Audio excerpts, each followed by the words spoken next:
నమస్తే, welcome to be alert. అది అసలే అంతర్జాతీయ ప్రఖ్యాత పట్టణం. రాకెట్ టౌన్ గాను పేరున్న ఇక్కడ గ్యాంగ్ రేప్ జరిగింది. ఇంతకీ ఎక్కడిది పట్టణం? అసలు అక్కడ ఏం జరిగింది?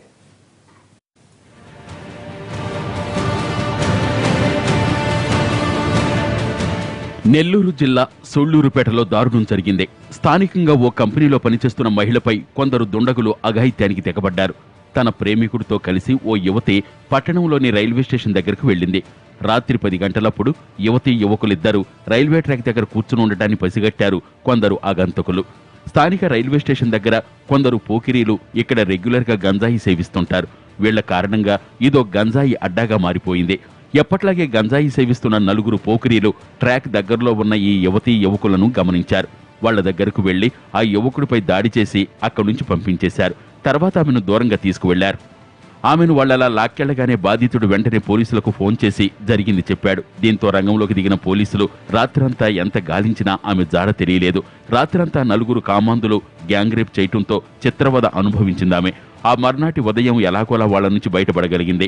వాళ్ల నుంచి బయటపడ్డ వెంటనే స్థానిక పోలీస్ స్టేషన్కు వెళ్లి కంప్లైంట్ చేసింది. వెంటనే అప్రమత్తమైన పోలీసులు గంజాయి ముఠాలోని 2 నిందితులను అదుపులోకి తీసుకుని విచారించారు. మిగిలిన 2 కోసం గాలిస్తున్నారు. గూడూరు డీఎస్పీ ఆధ్వర్యంలో ఈ కేసును పోలీసులు సీరియస్ గా తీసుకుని విచారిస్తున్నారు. ఉదయం మనకు ఒక యువతి పోలీస్ స్టేషన్కు రాబడి తన మీద రాత్రి కొంతమంది యువకులు అత్యాచారం చేశారని చెప్పేసి ఫిర్యాదు ఇవ్వడం జరిగింది. ఈ ఘటనతో ఒక్కసారిగా ఉలిక్కిపడింది సూళ్లూరుపేట. స్థానికంగా మహిళా భద్రతపై అనేక అనుమానాలు రేకెత్తుతున్నాయి. సూళ్లూరుపేట జిల్లాలోనే కాక దేశంలోనే ఎంతో ప్రాముఖ్యత గల ప్రాంతం. ఎందుకంటే దేశానికి తలమానికంగా నిలిచే శ్రీహరికోట అంతరిక్ష కేంద్రం ఈ పట్టణానికి అత్యంత దగ్గరలో ఉంటుంది. నిత్యం ఇక్కడ కేంద్ర భద్రతా బలగాల పహారాతో పాటు స్థానిక పోలీసు సెక్యూరిటీ కూడా ఎక్కువగానే ఉంటుంది. పైపెచ్చు ఈ పట్టణానికి దగ్గరలోనే ఉన్న తడ ప్రాంతంలో శ్రీ సిటీ సెస్తో పాటు ఎన్నో అంతర్జాతీయ పరిశ్రమలు కొలువుదీరున్నాయి. బయట నుంచి వచ్చిన వాళ్లతో పాటు చుట్టుపక్కల ఎన్నో గ్రామాలకు చెందిన వేలాది మంది యువకులు ఈ పరిశ్రమల్లో ఉద్యోగాలు చేస్తుంటారు. ముఖ్యంగా అమ్మాయిలు, ఇతర మహిళలకు ఈ కంపెనీల్లో ఉద్యోగ అవకాశాలు ఎక్కువ. దీంతో బయట ప్రాంతాల నుంచి వచ్చిన ఎందరో మహిళలు సూళ్లూరుపేట పరిసర ప్రాంతాల్లో నివసిస్తుంటారు. అలా వచ్చిన ఈమెపై జరిగిన అఘాయిత్యం తీవ్ర చర్చనీయాంశంగా మారింది. తోటి మహిళలందరినీ కలవరపెడుతోంది. ఈ ఘటనకు వ్యతిరేకంగా సూళ్లూరుపేటలో స్థానిక మహిళలు నిరసన ప్రదర్శనలు మొదలెట్టారు. నిందితులను కఠినంగా శిక్షించాలని కోరుతున్నారు. శిక్షలు విధించినా గానీ ఇట్లాంటి అమూల్య చర్య జరగడం, అది మన సూళ్లూరుపేటలో జరగడం అనేది చాలా సిగ్గుసేటుగా ఉంది.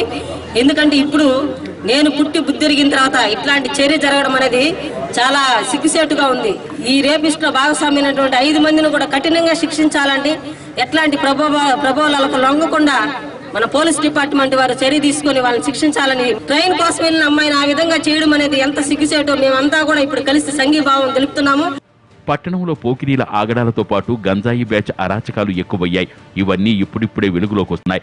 గతంలోనూ ఈ గంజాయి బ్యాచ్ ఎన్నో ప్రేమ జంటలపై దాడులకు తెగబడిందని, కొందరు పరువు పోతుందని భయపడి బయటకు చెప్పడం లేదనే వాదనలు వినిపిస్తున్నాయి. ఇప్పటికైనా పోలీసులు పట్టణంలో అరాచకాలు సృష్టిస్తున్న గంజాయి బ్యాచ్కు ఫుల్ స్టాప్ పెట్టాలని డిమాండ్ చేస్తున్నారు.